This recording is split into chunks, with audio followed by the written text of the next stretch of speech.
Welcome to OGauge Railroading the Video, issue number 9. In this issue, we're going to visit the B&O Museum in Baltimore and look at some beautiful steam locomotives. Rich Melvin will show you how to use Hydrocal to make hardshell scenery.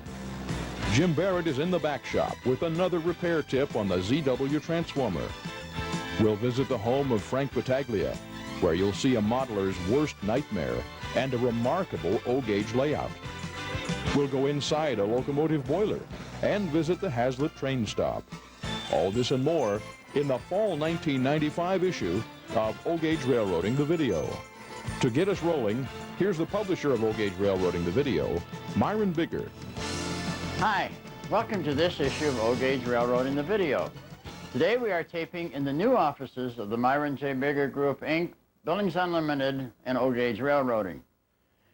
This time of year, we are getting ready to go into our prime holiday season, the time when you and I, as adults, get out our trains, think about making building layouts, and having a good time.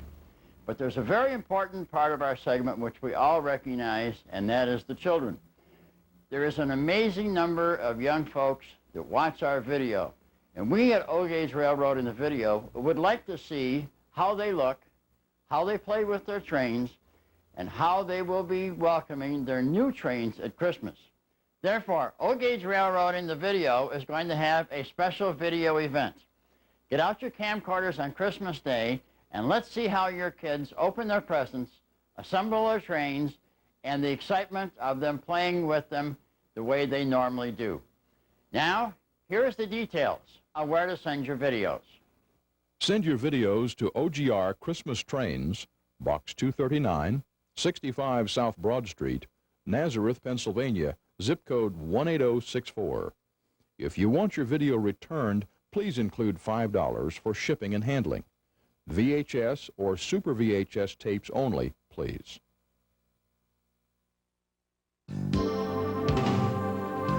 Do you remember seeing this beautiful new C&O Hudson from Lionel in the spring 1995 issue of OGauge Railroading the Video? This model is a beautiful piece of work, but how'd you like to see the real thing? You can, you know, at the B&O Railroad Museum in Baltimore, Maryland. C&O 464 number 490 is just one of several steam locomotives and early diesels on display outdoors at this excellent museum. This engine is equipped with roller bearings on all axles, poppet valves, an auxiliary booster, a huge boiler, and all the latest in steam technology. In fact, the 490 was one of the most powerful Hudsons ever built. B&O EA diesel number 51 dates from 1937. Built by General Motors, it was the first production model with a fully streamlined body. The sleek, sloping nose combined a pleasing design with collision protection for the crew. Number 51 was on the point of the Capital Limited for many years on the B&O.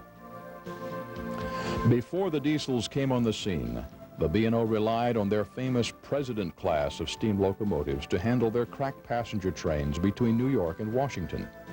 Delivered in 1927, these fast, capable locomotives served into the 1950s before they were retired. These stately Pacifics are well represented here with the 5300 in her original 1927 livery.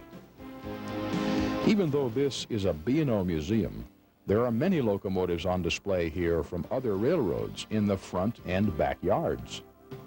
Other engines in the front yard include engine number 2705, a C&O Canal with a 284 wheel arrangement.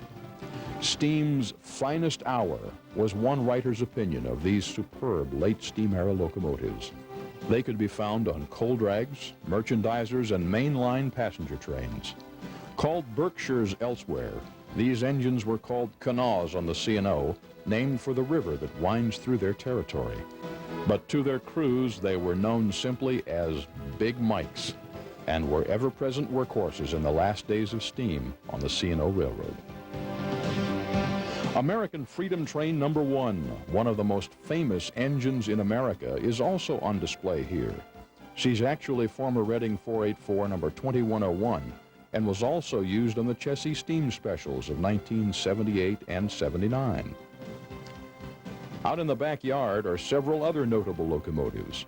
Probably the best known of these engines is the 1604, a monstrous Chesapeake and Ohio Allegheny. With a unique 2666 wheel arrangement, these engines were the heaviest, tallest, and most powerful steam locomotives ever built. Yes, you heard right. The Union Pacific Big Boy was longer, but that's all. The Alleghenies were taller, heavier, and more powerful than the Big Boys, weighing over 1.2 million pounds and developing 7,500 horsepower. 60 of these huge engines were built, but only 2 survive today. Now here's an engine that many of you may recognize. These are the new F3s from Mike's Train House. At the B&O Museum, you'll find an almost identical Western Maryland F7 on display, complete with the famous Western Maryland Red Ball logo. The B&O Museum is built on the site of the old Montclair shops, and the centerpiece of the museum is the huge old Montclair roundhouse. The inside of this roundhouse will leave you breathless, because the museum has done a magnificent job of adding just the right touch of lighting and decoration to enhance the experience of being inside this beautiful and historic building. This structure has a fascinating history and is the oldest continuously operated railroad shop in the country. Here's John Ott, the executive director of the B&O Museum. The building was established basically to house and build and repair passenger cars, and for many, many years that was the primary function here, up until 1953, when, because of the size of the cars and the turntable, which was only 60 feet, and the passenger cars exceeding that width, it became necessary to abandon this shop for other facilities here at Montclair. So this building was open, and when the Public Relations Department was looking for a space to take the B&O's historic collection, which was then housed at the Bailey's Roundhouse, this building was looked at as appropriate and available. So the railroad came in and did a preliminary restoration on the structure, doing some repainting, repairing the floors, taking out the wooden base and putting in concrete, and basically making it appropriate for the historic collection. Elsewhere in the roundhouse, you'll find the 1856 William Mason, which again is American-type locomotive, probably made famous most recently by the Great Locomotive Chase, where it and a replica, the Lafayette and Norris 40, were operating in that movie and brought a lot of acclaim both to the museum and those pieces within the collection. We have almost a complete collection now of the cabooses of the B&O Railroad. There's some 17 types of cabooses here in our collection, many of which again are displayed in the front yard, and also give people an understanding of what crew life was like aboard a train, what the role of the engineer, the conductor. And it's just as important to remember that people make a railroad, not just the equipment. And here we try and tell that story. As far as an all-round collection goes, I think the B&O epitomizes here at Montclair probably the best range of motive power and rolling stock in the United States. So come visit us. The B&O Museum is open daily except major holidays from 10 a.m. to 5 p.m. They're easy to find at the intersection of Pratt and Popple Streets, just a few blocks west of Martin Luther King Drive. The museum gift shop is packed with wonderful souvenir items, as well as videos, posters, and books. There's also an operating train layout on the second floor, depicting many scenes from classic B&O locations. You've got a clear signal to visit the B&O Museum in Baltimore, Maryland. When you make your visit, remember to tell them you heard about the museum in OGauge Railroading, the video.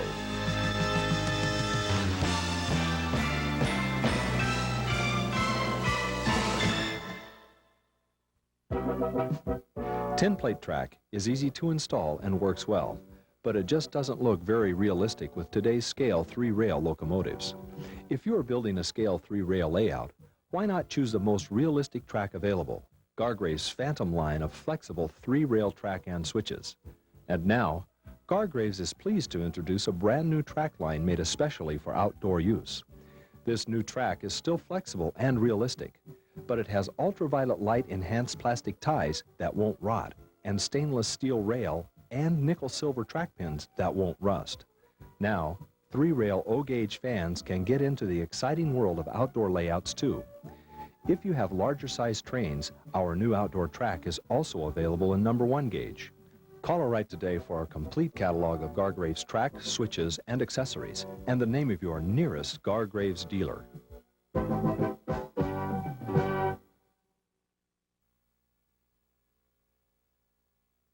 Hi, and welcome once again to my basement. Today we're going to do a little scenery work, and I'm going to show you how to use a unique building material called Hydrocal to form a base for the mountainous type scenery on your layout. In this particular spot on my layout, I've got a low track here on the river division and a high track here on what I'm going to call the mountain division. And what we're going to do today is just build a little embankment here from the high track down to the low track using some very simple materials and virtually no tools. The materials you need to do this scenery work are very simple. We need some masking tape and newspaper, some paper towels that I've actually cut off. They were originally that long, and I've just sawed through them with a saber saw. A couple of containers, one marked dry to hold the Hydrocal, one marked wet for the water, something to mix the Hydrocal in and something to mix it with, and a mixture of special water. Now, I'll tell you what I mean by special water in just a minute. The unique thing about Hydrocal is that this is all you need for your scenery support. A little newspaper and some masking tape. You don't need to get into screening or chicken wire or all that other stuff that's so hard to work with. This is it. Now here's how we begin to make the scenery support structure for this. I'm just going to string a few pieces of masking tape from the upper track down to the joist on the lower track, leaving a little slack so that the mountain's got room to bow out here at the top. Doesn't matter that I'm putting the tape right across the spline roadbed. It's not thick enough to hurt anything. And we'll put that there.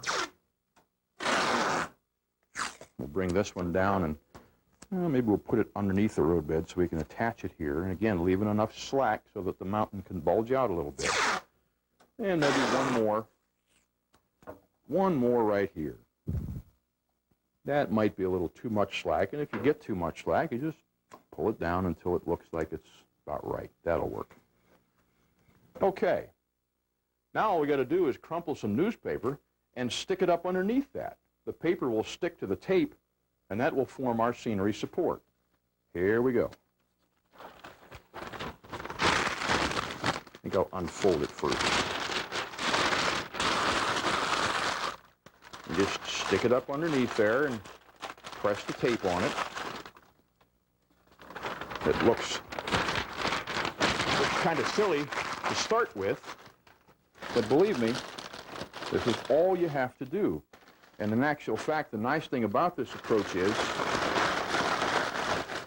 after the Hydrocal hardens, you can go underneath there and pull the paper back out. You don't have to leave all this newspaper under your layout. And we'll put the last piece in, just let it stick up here, something like that. Now, I'm sure that looks horrible. In fact, there are holes through it I can see through to the background.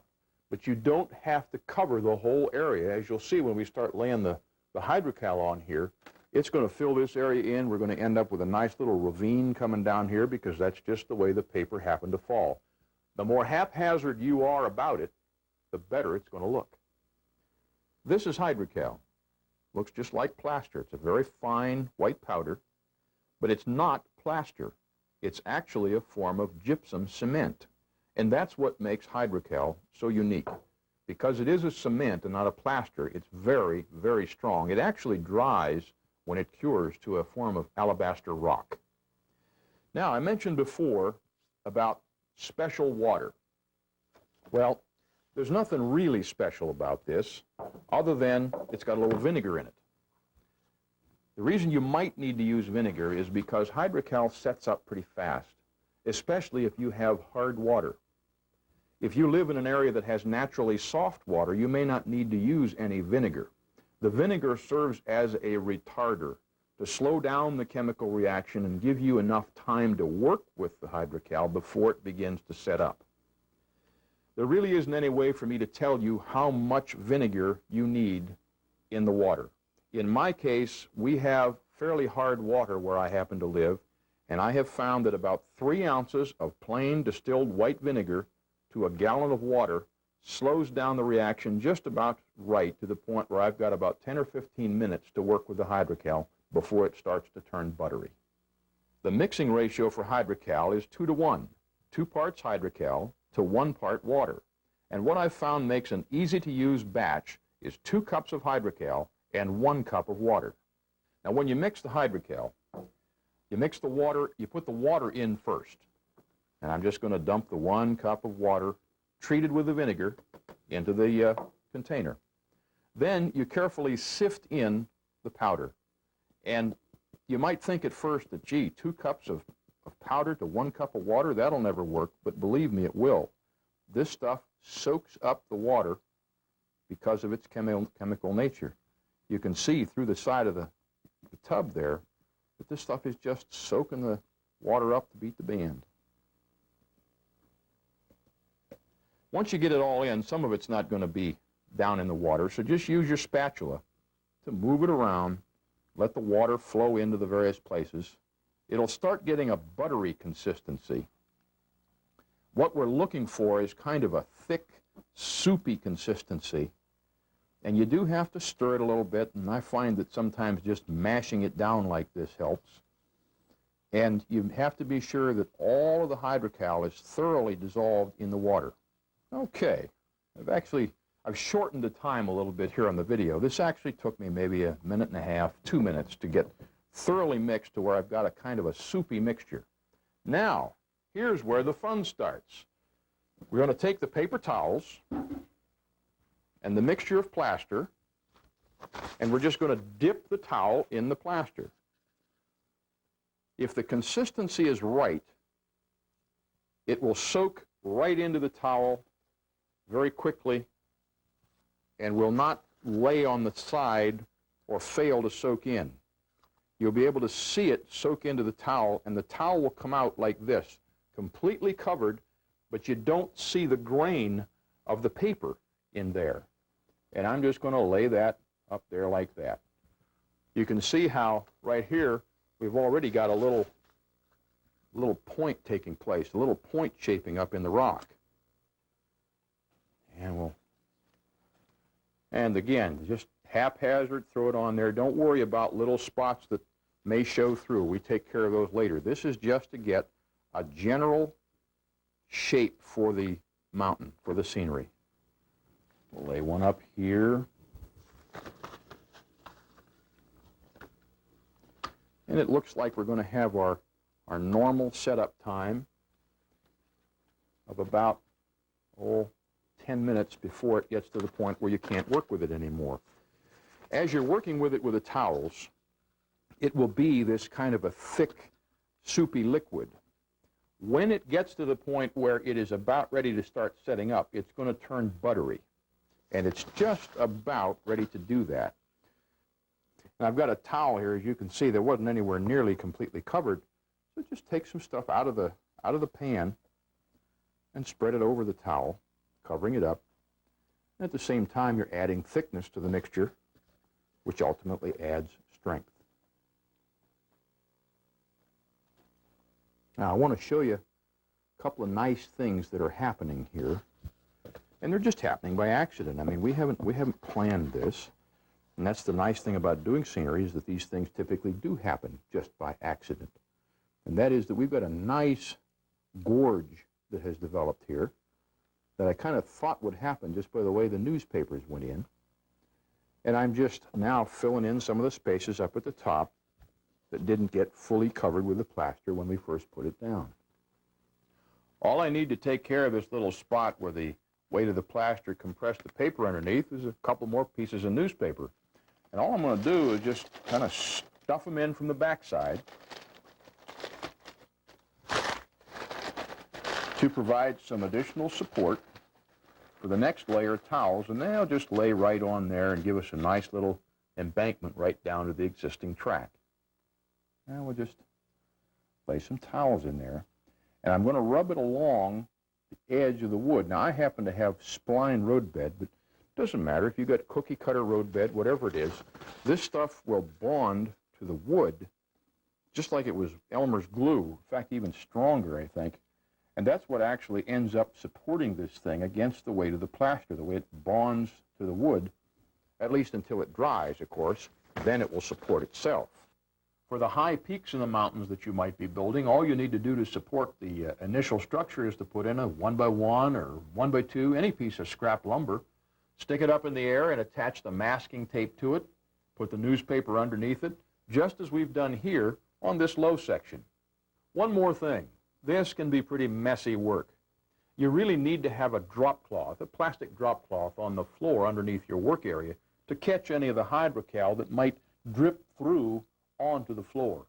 Even on a concrete floor, if the hydrocal hits the floor and then dries and you don't notice it, it'll bond to the concrete just as it has bonded to the wood up here, and it is a heck of a job to get it off the floor. Now, what about coloring this? Well, there's probably a dozen different ways to do it with paints or dyes or ground foam and glue, zip texturing and so forth. A little more than we want to get into right now, but it might make a good subject for a future issue of OGauge Railroading, the video.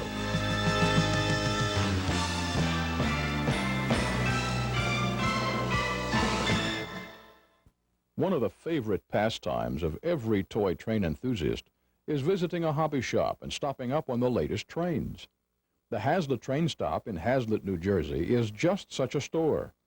Boyd Mason and his family sell and service a full line of model trains, including, of course, OGauge trains. Most train shops today have an operating layout, too, but few of them have a layout like the one in Boyd Mason's store. It fills an entire room and goes far beyond the usual store layout in size, detail, and operation. Well, our layout, we decided to build our layout back in 1972, and it finally came into being in 1973. This layout took approximately over 20,000 man-hours to build in 5 months by all of the members of our family, plus many friends that hung out and helped us out here in a train store.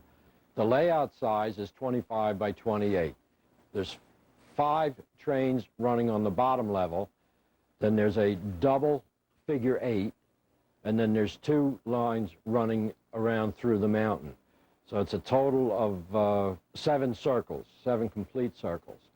On the layout, we run, majority of our stock is all Lionel, and that comprises Lionel pre-war, Lionel post-war, and the new Lionel Trains Incorporated trains.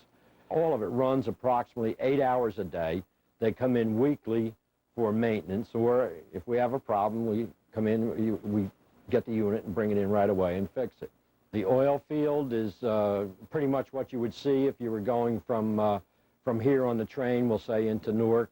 You go up through the oil fields and so forth of Exxon, and that pretty much it just gives you an idea of having an oil field.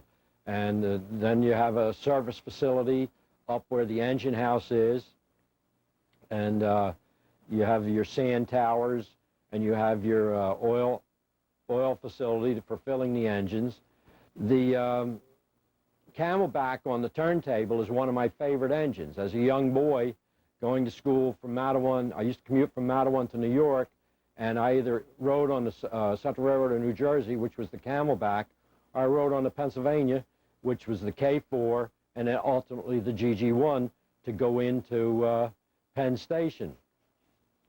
The Hazlet Railroad Station, as you see it, was handmade by a fellow down in South Jersey in Wall Township by the name of George Hoffman. He made that for us and gave it to us. We decorated it, and we put the Hazlet name on it and the lights and all the people around it. And it's just a nice thing, and I appreciate it's appreciation from one of my customers, which we sure appreciate. The lift bridge that you see on our layout was one that Lionel came out in their catalog in 1950, but never produced. There's a lot of people that claim that they have all the prototypes, but then I've never seen them, so I can't verify them. And Mark Cameron, who put in the bulk of the time in the design and making of the metal bridge, then I collaborated with him with the motor to make the bridge go up and down and work, which we finally succeeded in doing. Then we got a hold of Lionel. A few people from Lionel came down and looked at it. They said it was great and everything, but then about 2 years, 3 years later, they came out with their plastic bridge, which is much larger than this and essentially operates the same way. Trains are a great satisfaction to me. It's just a great satisfaction to see the trains run and to bring life back into something that somebody's really discarded and it's ready for the trash can. But we can restore it, repaint it, and put it back like it was brand new again.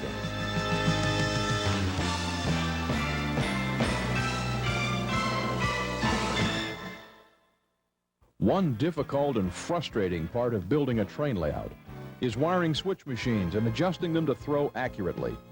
Would you like to eliminate all this hassle? How about a system that requires no electricity or soldering to operate? The Del Air pneumatic turnout control system uses air for power and is easy to install. The air motor is at the heart of the Del Air system. Screw the mounting clip in place, shape the throw rod, insert it into the switch throw bar, pull back slightly, and snap it in place. Run tubing from the air motor to the air toggle, and from the toggle to the manifold air supply. And that's all there is to it. Safe, reliable air powers the switch. Our complete system also includes infinitely adjustable slow motion valves and air indicators that can be added at any time. The Del Air system, a quality addition to your model railroad, whatever the gauge. Contact us for more information and let us show you why the Del Air system is the perfect one for your 2 or 3 rail layout. Hi, I'm Rich Melvin. I'm standing in the shop of the Fort Wayne Railroad Historical Society in front of C&O locomotive number 2716. In recent months, you perhaps have read in the various hobby magazines about an unfortunate boiler accident that occurred at the Gettysburg Railroad. The accident occurred when the crown sheet of one of their steam engines let go and severely injured both men of the engine crew. In our continuing series of how steam locomotives work, we thought that we would take a moment in this issue of OGauge Railroading the Video to show you just what a crown sheet is and why it's so important to keep it covered with water. A steam locomotive boiler is actually made up of several parts. The firebox is at the rear of the boiler, and this is where the fire's laid in. Just forward of the firebox is the combustion chamber. Now, some early steam engines did not have combustion chambers. This long cylindrical section is the actual boiler. It contains the flues and tubes and is filled with several thousand gallons of water, which surrounds those tubes. And at the front is the smoke box, which contains the exhaust nozzle and the smokestack. Only exhaust steam and flue gases go through the smoke box. It's not actually a part of the boiler itself. Let's go inside the boiler. We're going to stand right here and look towards the rear of the engine. Now, fortunately for us, in this engine, the tubes and flues have been removed, so we can easily get inside the boiler. We're also fortunate because a portion of the rear flue sheet has been removed to make a repair, and this will let us see the crown sheet itself from both sides. This is the water side of the crown sheet, and this is the fire side. The heat from the fire on this side is what boils the water on this side. This piece of steel that's filled with holes is called the rear flue sheet. Normally, these holes would contain big pipes or flues, which would fill the space right where we are standing. This outer circle is the round boiler shell, and this oddly shaped area in the middle is the firebox. Between the boiler shell and the firebox are hundreds of stay bolts, which support the firebox against the pressure of steam in the boiler. The water fills the boiler and surrounds the firebox on all sides. The water is always above the crown sheet, which is right here. The crown sheet forms the top of the firebox and is the area that would be left dry if the water level was to get too low. Normally, the water is held well above the crown sheet. The intense heat of the fire is drawn off by the water, and that generates the steam. This is exactly the same principle as boiling a pan of water on the stove. As long as there's water in the pan, you can turn the heat up as high as you want, and all that happens is the water boils. But let the water boil away so there's no water in the pan, and then what happens? The heat from the fire is no longer absorbed by the water, It's absorbed directly by the steel. When that happens, so much heat is absorbed by the steel that it starts to soften and lose its strength. It actually starts to melt. And this is precisely what happened at the Gettysburg Railroad. For some reason, the water level was allowed to get below the level of the crown sheet, so there was no water covering the sheet. Without the water there to absorb the heat of the fire, the steel began to melt, and the steam pressure forced it away from the stables. When water is under pressure, its boiling point is well above the normal 212 degrees Fahrenheit. For example, at 200 pounds of pressure, water doesn't boil until it reaches 388 degrees. The danger in the crown sheet failure was that when the sheet softened and tore away from the staybolts, all the pressure was released from the boiler. When that happened, all the water turned to steam almost instantly. It is this instantaneous expansion of the water from liquid to gas that causes the explosion. When the energy of steam is controlled, it can safely do a tremendous amount of work. But when steam energy gets out of control, the damage it can do is considerable. Well, now you should know where the crown sheet is, what it does, and why it's so important to keep it covered with water. In the next issue of OGauge Railroading the Video, we're going to visit a swing bridge in Buffalo, New York. You might be surprised to see all of the things involved in operating this bridge, and in the process of looking at it, you might just get a couple of modeling ideas for your own layout. We'll see you then.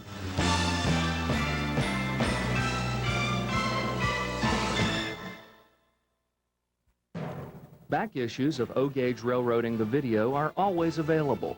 If you're missing issues in your collection, fill them out with back issues and make your collection complete. Single videos are $29.95 and each one is a full hour. All back issues are in stock, so no matter which one you might be missing, we can ship your order fast. Send your order to this address or call us at 610-759-0406. Visa and MasterCard accepted. Frank Battaglia, like so many of us, fell in love with Lionel trains when he was a boy, when he received several treasured sets at Christmas over the years. This love of trains, somewhat dormant during his college years, reawakened when Frank moved into his own home.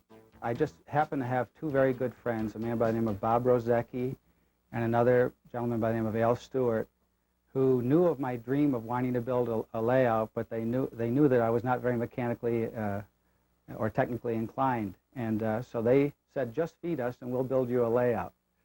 So these two gentlemen built for me my first layout, which virtually covered the entire attic. The big drawback to it was there was only a few pop holes and one little narrow corridor that people could view the trains.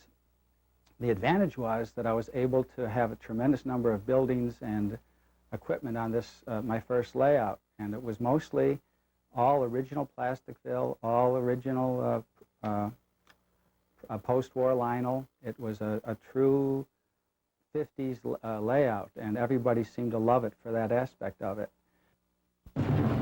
August 22nd, 1990, is a day that Frank Battaglia will never forget. As workers sealed an upstairs porch deck joint with a torch, the flames got under the shingles and in a few minutes ignited the inner walls of the house. Before the workers realized what they had done, the house was on fire and flames roared through the attic where Frank's train layout and collection were located. The firefighters were able to save the house, but the worst-case scenario had happened. Frank's layout and train collection were destroyed. And I came home about 6 o'clock that evening, and they were still working upstairs on the porch. And I noticed that they were using this blowtorch, and I thought, oh boy, I have an old house that I hope they know what they're doing. But I really never thought much more about it after that. And I came in the house and plopped myself down in front of the TV to watch the evening news. And I had tenants that lived upstairs from me, and about 15 minutes or so after I got in the house, they came knocking on my door, said, Mr. Battaglia, come quick, there's smoke coming out of your attic window. I said, oh God. So I ran up the stairs here and opened up the attic door, and the whole attic was aglow. It was just red. Evidently, what had happened was they had gotten too close to the front wall with the torch. The wall acted as a chimney, brought the flames up into the attic, and by the time anybody discovered it, it was too late. And of course, when the firemen came here, they doused the whole attic with water, which wound up ruining the whole rest of the house. Every wall in the house was ruined. The water was dripping all over the furniture, my books, my pictures. It was a person's worst nightmare. I said, I'm never going to come back to this house again. It's just is ruined. And of course, nobody had any idea the trains I had up in the attic. And I just couldn't believe this would have taken me a lifetime to collect was gone in a matter of moments. This could well have been the end of the story. But thanks to some great friends, Frank found the courage to begin again, and up from the ashes came an exciting, new, and very different layout.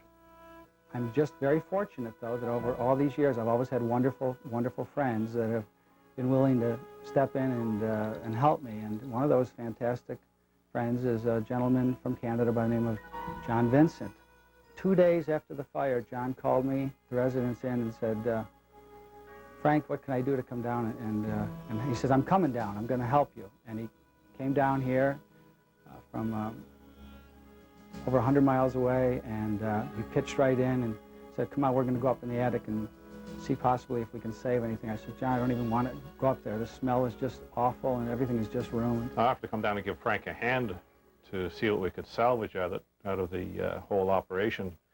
But Frank sounded rather devastated over the phone and really didn't want to tackle it. But nonetheless, I came down and we got together.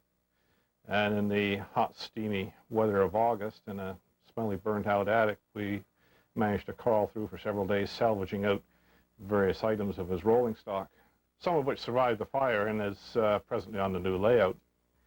But he came here and he gave me the encouragement to really get started again. He says, don't worry, Frank. He says, I'll help build you a layout.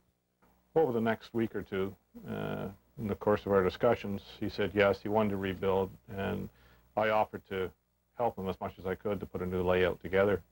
When we came up in the attic, not long after the fire, to see what we possibly can salvage, we found that there were a few pieces that were salvageable, and fortunately, one of these things was a set of boxcars with Canadian National Road name, which I love, and we were able to put together this train, which I think looks pretty neat, weathered. Now, I don't recommend having a fire to weather your rolling stock, but this just turned out to be a fortunate side effect of the fire.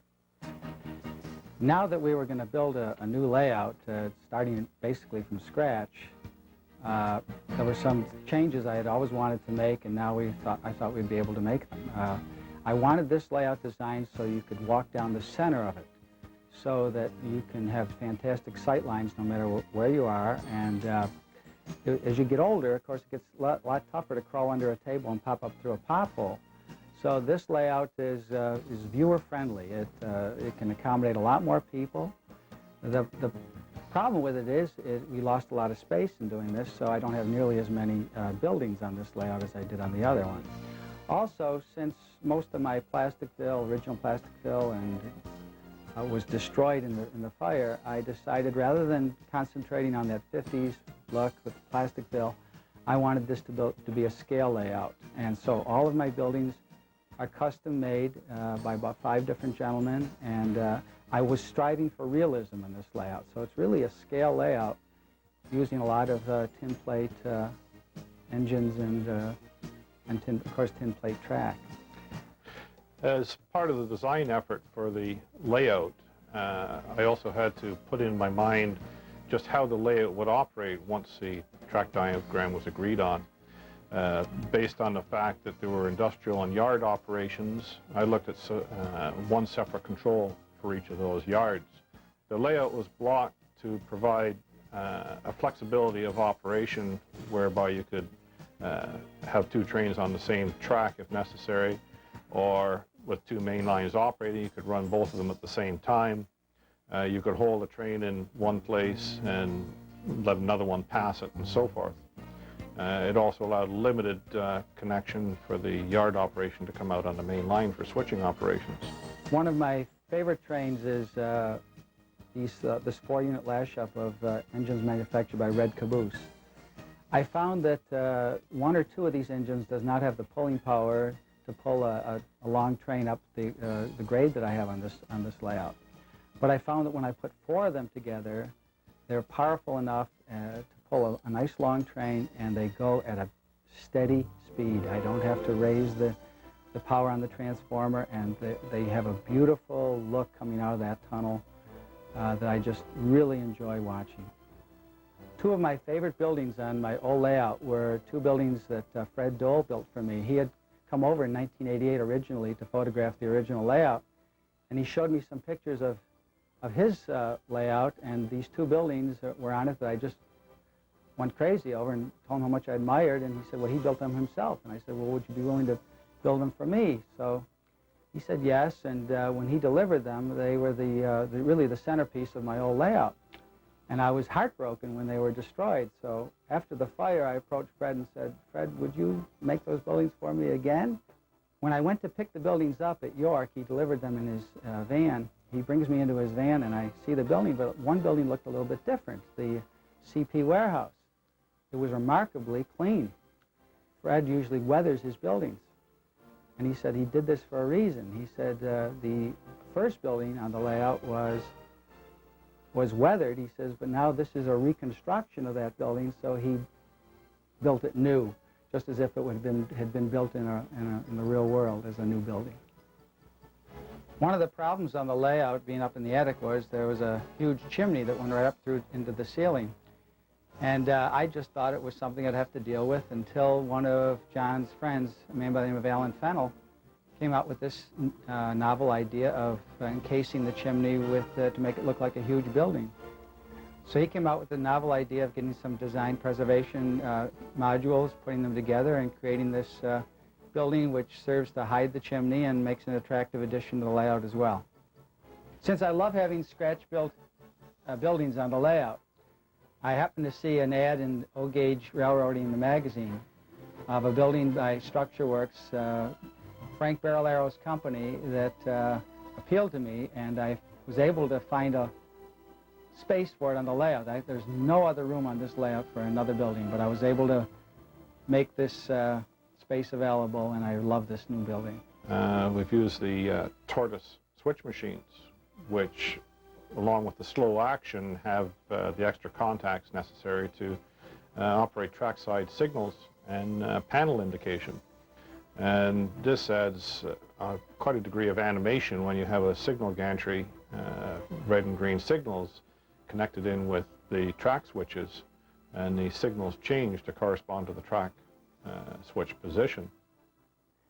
One of the great things about this hobby is you create your own little miniature world that you could come up in the attic and just forget about all your problems, and just sometimes I come up here and don't even run the trains. I just admire the scenery and the trains themselves. And there's many a time I'll just sit up here for a couple of hours and then just try to think of maybe ways I can improve on the layout, what I could add to it, and I really get a lot of enjoyment out of that. Frank now has an operating layout which gives him a great deal of satisfaction, and it's also provided me a great deal of satisfaction in seeing it operate well and seeing Frank get enjoyment out of it, out of something that he never thought that he ever would.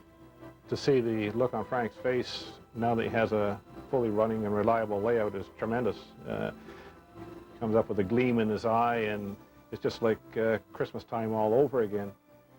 This attic has represented both the low point of my life after the fire, and now the high point of the completion of the new layout. And this layout is, again, the culmination of the collaboration of a number of my friends, my brother-in-law, Tom Gascoigne, who did most of the track work, John Vincent, who did most of the bench work, a lot of the electronics, virtually all of the scenery. He's the one who designed the track plan, which he said was the most difficult part of the entire operation. Frank Lathrop, who did much of the additional electronics for the layout. and all of the experts, model makers, master model makers who created some of the beautiful buildings on this layout. So it's a culmination of many people working together to create an attic empire. So it truly is something that came up from the ashes.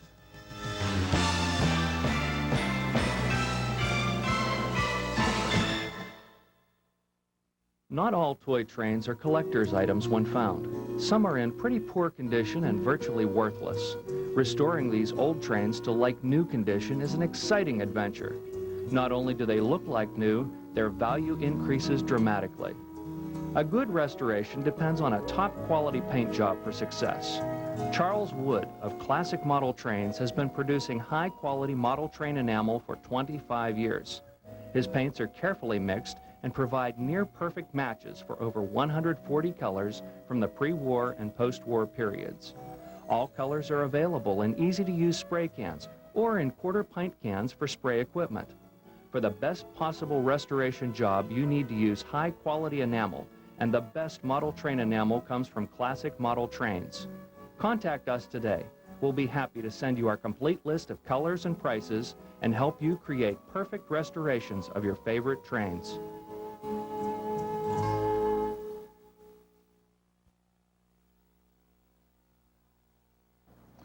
Hi, how are you? We've had a lot of response based on the previous session in the back shop when we dealt with the ZW transformer.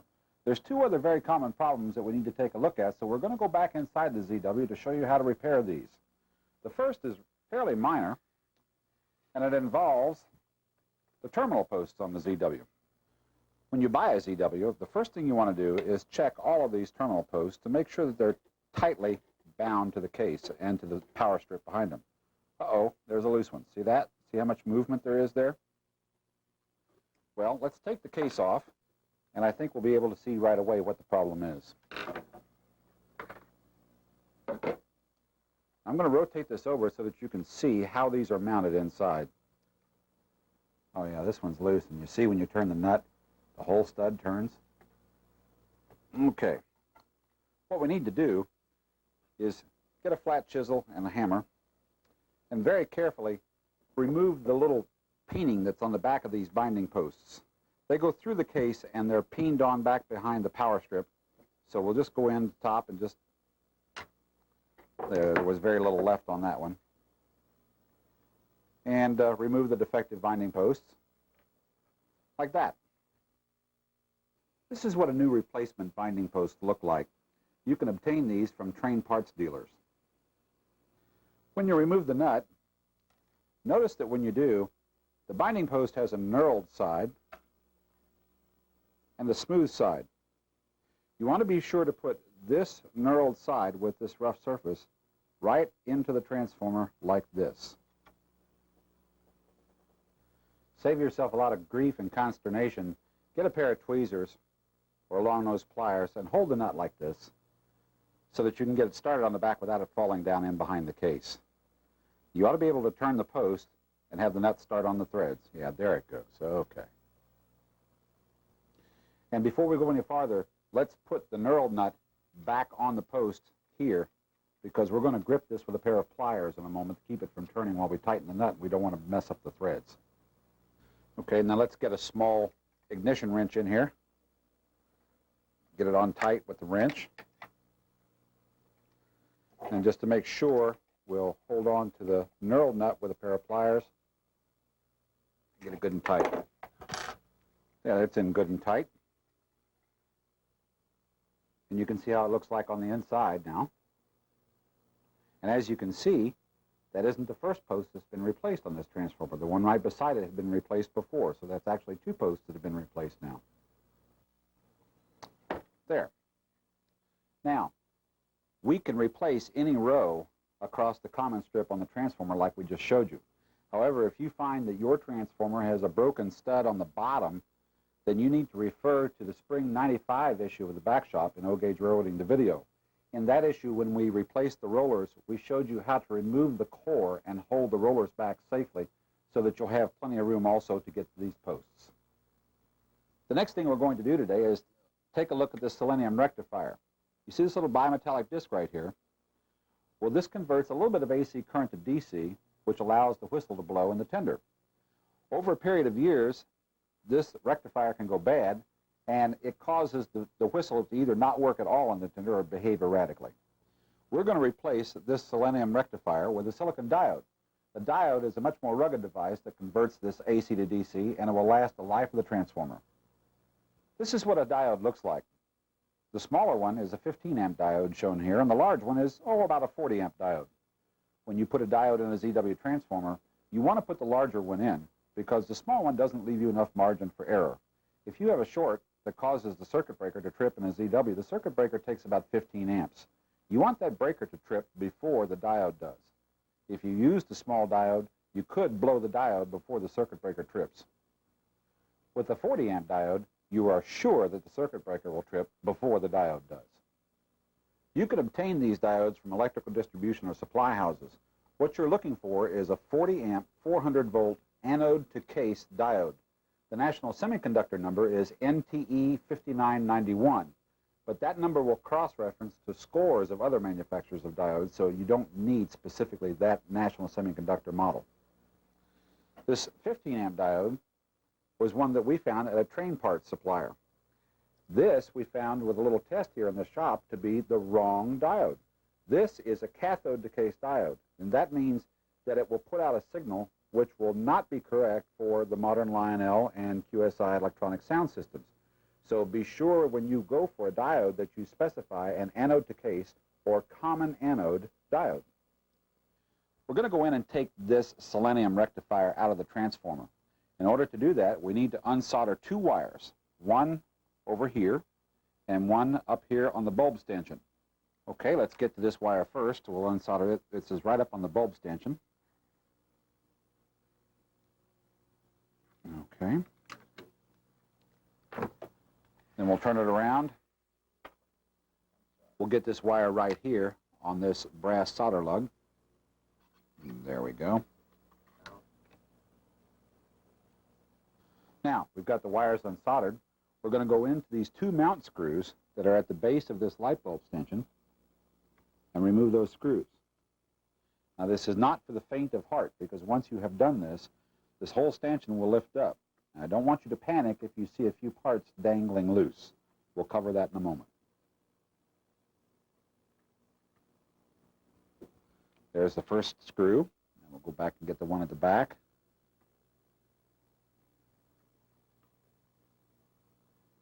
There. Now we're going to carefully lift this whole assembly up. The whistle button, the rectifier, and the bulb base will all come out like this. Now, do you see this paper insulator in here? We're going to reach in and remove that insulator, carefully remove this insulator and set it aside, being very careful that you don't disturb this second paper insulator that has the two little ears on it out here. Leave it where it is, but set the first rectangular one aside. Now we're ready to remove the selenium rectifier disc. Reach underneath this and hold the pin in place, and then get a pair of long nose pliers and pull this out of here and discard it. And you don't need to be careful with this, because we're going to throw all this away. We don't need these parts. That's the disc, the lock nut, and the pin that holds it in place. When you're done, you should have a plate with a large hole in it like that. Remove the nut from the back of the diode, and with a pair of long nose pliers, position the nut behind the plate and thread the diode into the nut through the hole in the plate, like this.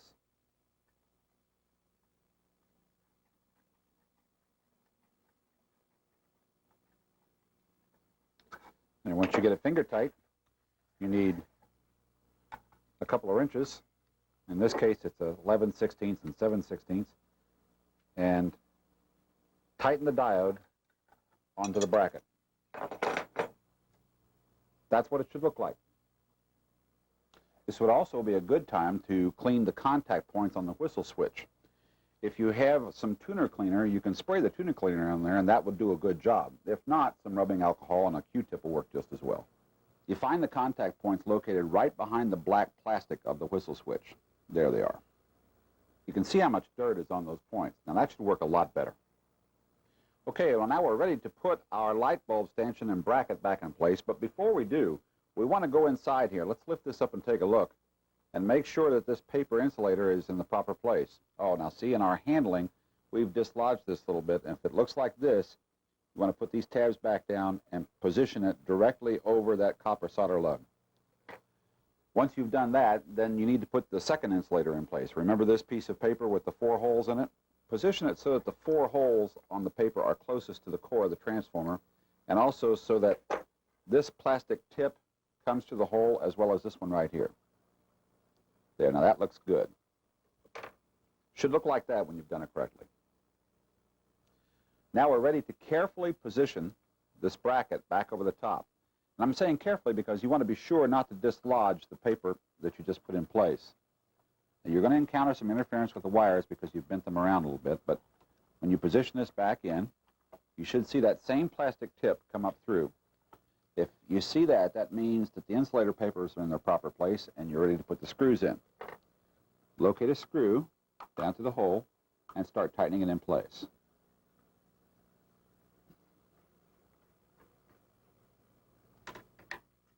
And then the second screw goes into the other hole back in the back.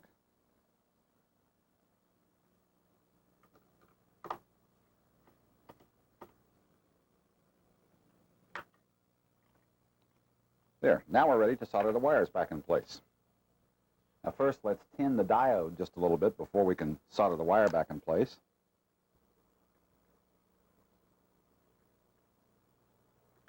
Okay. And then position the wire back in the hole. That. And solder the wire back in place.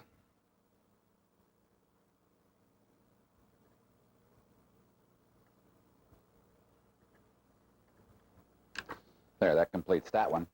Now we still have one wire in the back that goes under that solder lug. So let's turn the transformer around and position that wire back in the hole. There we go.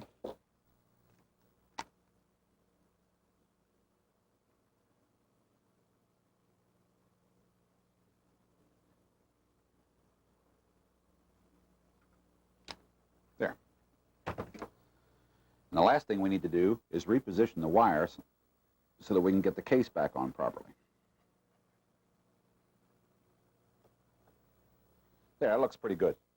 Now, let's turn it around, and the last thing we want to do is make sure all the wires are away from the roller arms so that the rollers don't chafe any of the insulation on the wires. That looks good. All right, let's put the top of the case back on. Put the screws in, and then once we get the case buttoned up, let's take it on the layout and see how it performs.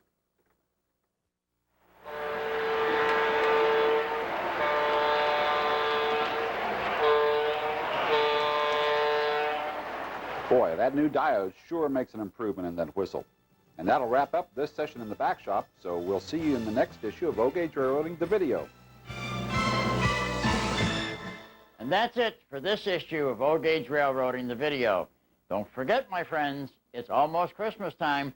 Time to place those orders for any back issues of OGauge Railroading, the video, our brand new back shop tape with Jim Barrett, and the Buildings Unlimited line, and many other items. Get those orders to us by November 30th so that we can get them to you in time for Christmas. See you in the next issue of OGauge Railroading, the video. In the next issue of OGauge Railroading, the video, we're going to visit Harbor Draw at Buffalo, New York.